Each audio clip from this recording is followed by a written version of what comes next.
Easter ഞായറാഴ്ച ക്രൈസ്തവ ദേവാലയങ്ങൾ സന്ദർശിക്കാൻ ബി.ജെ.പി. നേതാക്കൾ. ഈസ്റ്റർ ശുശ്രൂഷകൾക്കായി ഇന്ന് വിശ്വാസികൾ കൂട്ടത്തോടെ പള്ളികളിലെത്തുന്ന സാഹചര്യത്തിലാണ് ബി.ജെ.പി. നേതാക്കളും സൗഹൃദ സന്ദർശനത്തിന് എത്തുന്നത്. പള്ളികൾ സന്ദർശിക്കാൻ ജില്ലാ അധ്യക്ഷന്മാർക്ക് ബി.ജെ.പി. നേതൃത്വം നിർദ്ദേശം നൽകിയിരുന്നു. ക്രൈസ്തവ സമൂഹത്തെ പാർട്ടിക്കൊപ്പം ചേർത്ത് നിർത്താനുള്ള ശ്രമത്തിന്റെ ഭാഗമായാണ് ഈ നീക്കം. മുൻ വർഷങ്ങളിൽ ഈസ്റ്ററിനും ക്രിസ്തുമസിനും സംസ്ഥാന തലത്തിൽ അരമനകളിലേക്കും ക്രൈസ്തവ ഭവനങ്ങളിലേക്കും നടത്തിവരുന്ന സ്നേഹയാത്രയ്ക്ക് പകരമാണ് ഇക്കുറി ക്രൈസ്തവ ദേവാലയങ്ങൾ സന്ദർശിക്കുന്നത്. കഴിഞ്ഞ വർഷം പെസഹ ദിനത്തിൽ അപ്പവും ഈസ്റ്റർ ആശംസാ കാർഡുകളുമായി നേതാക്കളും പ്രവർത്തകരും ക്രൈസ്തവരുടെ വീടുകളിൽ എത്തിയിരുന്നു. പ്രധാനമന്ത്രി നരേന്ദ്രമോദിയുടെയും യേശുവിന്റെയും ചിത്രങ്ങളുള്ള ആശംസാ കാർഡുകളാണ് സമ്മാനിച്ചത്. ക്രിസ്തുമസ് അവധിക്കാലത്തും കേക്കും പ്രധാനമന്ത്രിയുടെ ആശംസയും ഒക്കെയായി ബി.ജെ.പി. മുൻ സംസ്ഥാന പ്രസിഡന്റ് കെ. സുരേന്ദ്രൻ അടക്കമുള്ള നേതാക്കൾ എത്തിയിരുന്നു. ക്രൈസ്തവ സമൂഹത്തെ ചേർത്ത് നിർത്താനുള്ള ദേശീയ നേതൃത്വത്തിന്റെ നിർദ്ദേശമനുസരിച്ചായിരുന്നു ഈസ്റ്റർ ദിന സന്ദർശനം. തൃശൂർ ഉൾപ്പെടെയുള്ള ലോക്സഭാ മണ്ഡലങ്ങളിൽ ഈ സ്നേഹയാത്രകൾ ഫലമുണ്ടാക്കിയെന്ന വിലയിരുത്തലും ഉണ്ടായി. എന്നാൽ ഇക്കുറി ഭവനങ്ങൾക്കു പകരമാണ് പള്ളികൾ സന്ദർശിക്കുന്നത്. ബി.ജെ.പി. സംസ്ഥാന അധ്യക്ഷൻ രാജീവ് ചന്ദ്രശേഖർ രാവിലെ 8:30 തിരുവനന്തപുരം പാളയം ലൂർദ് ഫൊറോന പള്ളിയിൽ കർദിനാൾ മാർ ആലഞ്ചേരിയെ സന്ദർശിച്ച് ഈസ്റ്റർ ആശംസകൾ കൈമാറി.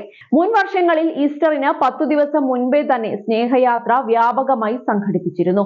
ബി.ജെ.പിയുടെ ബൂത്ത് തലം വരെയുള്ള നേതാക്കൾ സ്നേഹയാത്രയുടെ ഭാഗമായി. സ്നേഹയാത്രയ്ക്കെതിരെ കോൺഗ്രസ് നേതാക്കൾ വലിയ വിമർശനവും ഉന്നയിച്ചിരുന്നു.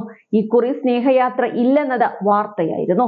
ഇതിനു പിന്നാലെയാണ് ദേവാലയങ്ങൾ സന്ദർശിച്ച് മതമേലധ്യക്ഷന്മാരെ കാണുമെന്ന റിപ്പോർട്ടുകൾ പുറത്തുവന്നത്. അതേസമയം ബി.ജെ.പിക്കെതിരായ നിലപാട് കടുപ്പിച്ച് കത്തോലിക്ക സഭ രംഗത്ത് വന്നു. ബി.ജെ.പി. അനുകൂല മുൻ നിലപാടിൽ നിന്ന് വ്യത്യസ്തമായി പരസ്യ വിമർശനവുമായി Thalassery arch bishop Mar Joseph Pamplany രംഗത്തെത്തി.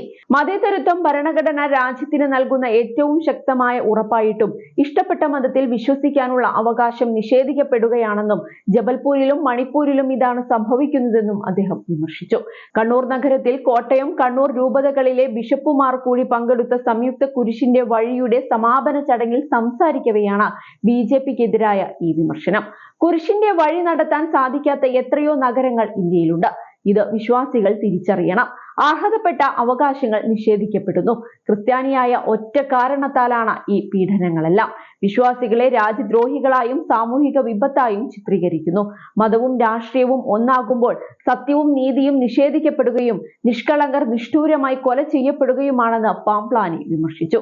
റബ്ബർ വില 200 രൂപയാക്കിയാൽ ബി.ജെ.പിക്ക് ഒരു എം.പിയെ നൽകാമെന്ന് പ്രസംഗിച്ചതിനു ശേഷം പാംപ്ലാനിയെ ബി.ജെ.പിയുടെ ദേശീയ നേതാക്കൾ വരെ സന്ദർശിച്ചിരുന്നു. അടിക്കടി ബി.ജെ.പി. അനുകൂല പ്രസ്താവനകൾ നടത്തിയതിനു പിന്നാലെയാണ് ഇപ്പോൾ പരസ്യ വിമർശനവുമായി അദ്ദേഹം രംഗത്ത് വന്നത് എന്നതും ശ്രദ്ധേയമാണ്.